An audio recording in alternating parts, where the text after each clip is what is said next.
நாம் இந்த காணொளியில் உயிர் நண்பர்களும் நீர்மங்கையும் என்ற கதையின் தொடர்ச்சியை தான் கேட்க போகிறோம். வாங்க கேட்கலாம். தமிழ் மொழி கதையொலியில் இணைந்திருக்கும் அனைவருக்கும் வணக்கம். இந்த கதையினுடைய முன் கதையை கேட்காதவங்க கேட்டுட்டு வந்து இந்த கதையை கேளுங்க. அப்போதான் உங்களுக்கு புரியும், பிடிக்கவும் செய்யும். வானவேலும் வான்மதியும் அந்த மாணிக்கக்கல் வழியாக அந்த குளத்தின் உள்ளே ஒரு அழகான ஒரு பூங்காவை பார்த்தாங்க இல்லைங்களா? அதை பார்த்ததுமே வானவேல் அதை பார்க்க விரும்பினா. வான்மதியிடம் எதுவுமே சொல்லாம அவன் நீரில் செம்மணியோட குதிச்சிட்டான். வான்மதியும் உடனடியா அவன் குதித்த இடத்திலேயே குதித்து அவனை பின்பற்றி நீரில் மூழ்கினாங்க. 2 பேரும் 1 மணி நேரம் மூச்சை அடக்கி நீரை துளைத்து சென்ற பின்னாடி நீருக்குள்ள ஒரு புதிய உலகம் போல வெளியிடம் தெரிந்தது. நீர் எல்லையை கடந்தவுடன் அவங்க அதுல விரைந்து சென்று விழுந்தாங்க. ஆனா கீழே விழுந்த இடம் கொடி தலை நிறைந்து மெத்தென்று இருந்துச்சு. விழுந்த அதிர்ச்சி எளிதில் நீங்கியது. அவங்க எழுந்து பூங்காவை சுற்றி பார்த்தாங்க. குளத்தின் அடித்தளம் முழுவதும் பூங்கா பரவி இருந்துச்சு. ஆனா குளத்தின் அடியை கடந்து பாதைகள் நிலத்தடி வரைக்கும் போகுது. அவங்க அதை பின்பற்றி போனாங்க. அங்கே அவங்க ஒரு பெரிய நகரையே பார்த்தாங்க. ஆனா அந்த நகரில ஆள்களே இல்லை, உயிரினங்களும் இல்லை. மேன்மேலும் வியப்போட அவங்க எங்கும் சுற்றி திரிந்தாங்க. எல்லா இடங்களும் கலை அழகு நிறைந்து காணப்பட்டது. ஆனா அதைய அனுபவிக்கக்கூடிய மனிதர்கள் தான் எங்குமே இல்லை. ஆனா ஒரு பெரிய அரண்மனையின் ஒரு பகுதியிலே அழகான ஒரு நங்கை தூங்கி கொண்டிருப்பதை இவங்க பார்த்தாங்க. மானவேல் பரபரப்பு முழுவதும் அந்த எழில் உருவத்தை கண்டவுடன் அடங்கியது. அவன் கண் கொட்டாமல் அதையே பார்த்துக்கிட்டு இருந்தான். அது அணிந்திருந்த ஆடைகள் மெல்லிய நுரைகள் போல இருந்துச்சு. வானவில்லின் நிறங்கள் நுரையில் நிழல் படுவது போல அவை ஏழெழில் வண்ணமாக இருந்தது. அந்த அழகான உருவின் உடல் விண் பளிங்கினாலும் சலவை கல்லாலும் கடைந்திழைத்த பதுமை போல இருந்தது. ஆனா பதுமையில் காணாத உயிர்களையும் உயிர் பொலிவும் அந்த உருவுல இருந்தது. அந்த உருவத்தின் ஒவ்வொரு மென் மூச்சிலும் உடல் முழுவதும் அலை எழுந்தெழுந்து அமிழும் நடுக்கடல் பரப்பு போல எழுந்தெழுந்து அடங்கியது. மூடிய கண்ணிமைகளின் அழகே திறந்த கண்ணின் அழகுக்கு ஓர் அரைக்கூவல் போல தோன்றியது.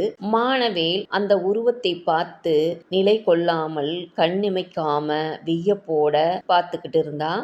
மானவேலின் நிலையை பார்த்து வான்மதிக்கு கவலை உண்டாச்சு.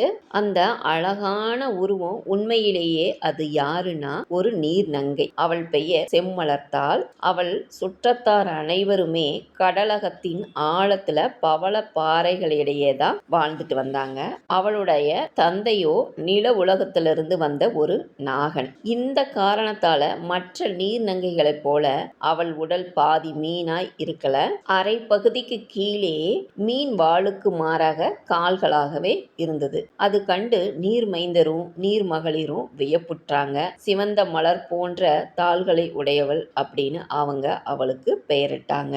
அவளுக்கு நிலவுலக கால்களோட அதற்குரிய நிலவுலக மனப்பான்மைகளும் அவளிடம் இருந்துச்சு. அவள் நீந்துவதற்கு பதிலாக நடப்பதற்கே விருப்பம் கொண்டாள். அதுவும் கடலுக்கு அடியில பவள பாறைகளில் நடப்பதோடு அவ நிற்கல. கடற்கரையிலும் ஆற்றங்கரையிலும் நெடுந்தொலைவு நடக்க விரும்பினா. தாயும் சுற்றத்தாரும் அவள் விருப்பங்களை முழுவதும் தடுக்க முடியல, தடுக்கவும் இல்லை. இதன் பயனாக அவ அடிக்கடி நீர் எல்லையை தாண்டி நெடுந்தொலைவு நடந்து போயிட்டு இருந்தா. இப்படி அவ ஒரு சமயம் நடந்து போயிட்டு இருக்கும்போது செம்பாம்பு வடிவில் இருந்த பூதம் அவளை பார்த்தது. அது அவளை விழுங்கல, அவளை திருமணம் செய்ய விரும்புச்சு. அதனால அவளை காட்டு குளத்துக்கு சிறைபிடித்து கொண்டு வந்து வைத்திருந்தது. நீரின் அடியில தன் மாயத்தால அது ஒரு பூங்காவை உண்டாக்கியது. அதில் நீர்மங்கையை சிறைப்படுத்தி வைத்திருந்தது. அதே சமயம் அவளுடைய விருப்பம் இல்லாமல் அந்த செம்பாம்பு அவளை திருமணம் செய்ய விரும்பல.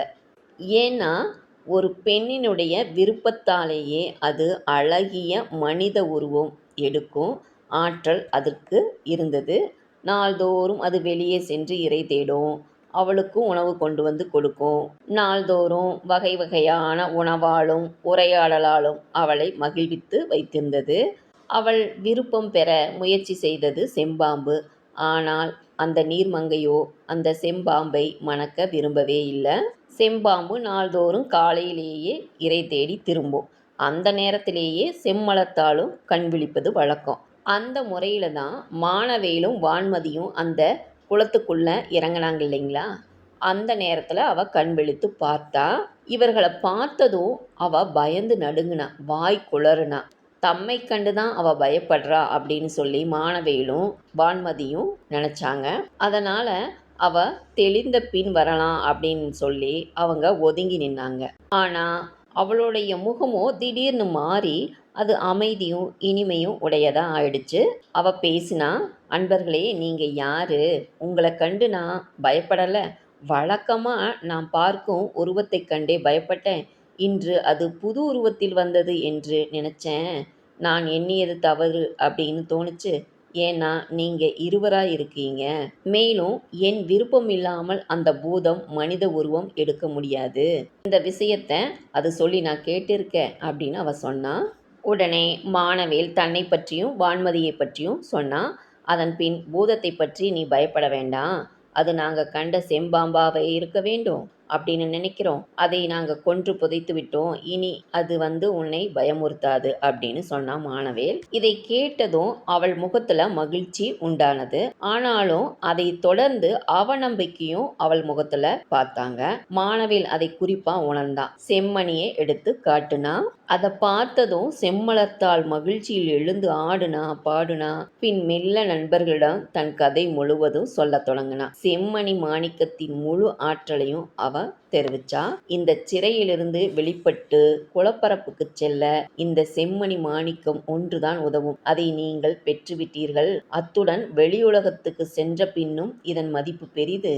இது இரவில் 10 நாழிகை தொலைவும் பகலில் 5 நாழிகை தொலைவும் ஒளி வீசும். இதை வைத்திருப்பவர் அங்கனம் வைத்திருக்கும் வரை மீளா இளமையும் பெறுவாங்க. இதை பெற்றதனால் தாங்கள் எனக்கு உயிரும் வாழ்வும் அளித்தீர்கள். உங்களுக்கு என் ஆவியும் உடலும் உரியன அப்படின்னு சொன்னா. உடனே மானவேல் அதை கேட்டதும், "எழிலரசி, என் ஆவியும் உடலும் உன்னை கண்ட கணத்திலேயே உனக்கு உரியன ஆகிவிட்டன. ஆயினும் என் உரிமையை நான் வலியுறுத்தவில்லை. உன் விருப்பமே என் ஆணை" அப்படின்னு சொன்னா. கொஞ்ச நாட்களிலேயே மானவேலும் செம்மலத்தாளும் உடலும் உயிருமா பழகிட்டாங்க. வான்மதியும் நண்பன் மானவேலின் இன்ப வாழ்வு கண்டு மகிழ்ச்சியடைந்தான். இருந்தாலும் அவன் இளவரசனைப் போல நாட்டை மறந்து இருக்க முடியல. தன் மற்ற கடமைகளையும் அறவே மனதை விட்டு அகற்றியும் விடல. தாய் தந்தையர் நாட்டு மக்கள் நம்மை காணாமல் கவலைப்படுவார்கள். நாம் விரைவில் திரும்பிச் செல்ல வேண்டாமா அப்படின்னு சொல்லி மானவேலுக்கு அடிக்கடி நினைவூட்டிட்டே இருந்தான். மானவேலோ நீர்நங்கையை தன்னுடன் கூட்டிச் சென்று மணம் செய்து கொள்ள விரும்பினான். அவளும் இதற்கு மனமகிழ்வோட இசைவு தெரிவித்தா. ஆனா இளவரசன் வந்தபடியே திரும்பி போக விரும்பல. இளவரசியின் மதிப்புக்கேற்ப அரசின் ஆரவாரத்துடன் அவளை கூட்டிச் செல்ல விரும்பினான். அதனால் தன் நண்பன் வான்மதியை பார்த்து, "நண்பனே, நீ முதலில் சென்று எல்லோருக்கும் என் நிலையை விளக்கிக் கூறு. இளவரசி பற்றியும் கூறி அவளுக்கேற்ற சிவிகை காவற்படை முதலியவற்றுடன் திரும்பி வா. குளங்கடந்து செல்லும் செம்மணி மாணிக்கத்தைக் கூட நீயே கொண்டு போகலாம். நீ திரும்பி வரும் வரை நான் இளவரசியுடன் இருப்பேன்" அப்படின்னு சொன்னான். வான்மதியும் அதற்கு சம்மதித்தான். ஆனா வான்மதி செம்மணி மாணிக்கத்தை அவன் கொண்டு செல்ல விரும்பல. "அண்ணலே, மணி உங்களிடமே இருக்கட்டும். தேவைப்படும் சமயம் வெளியே வரப்போக அது உங்களுக்கு பயன்படும். நீங்கள் என்னை வெளியே வந்து அனுப்பி வைத்தால் போதுமானது. நான் திரும்பி வந்ததும் குளம் நடுவே தங்கள் பெயர் செதுக்கிய ஒரு கல்லை இடுவேன். அதை தாங்கள் அடையாளம் கண்டு வெளியே வரும் வரை காத்திருப்பேன். அதன் பின் மூவரும் முறைப்படி நாடு செல்லலாம்" அப்படின்னு சொன்னான். வான்மதியின் ஏற்பாடு மானவேலுக்கு பிடித்திருந்தது. அன்றே வான்மதியும் புறப்பட்டு போனான். ஆனா வான்மதி திரும்பி வர பல நாட்கள் ஆனது.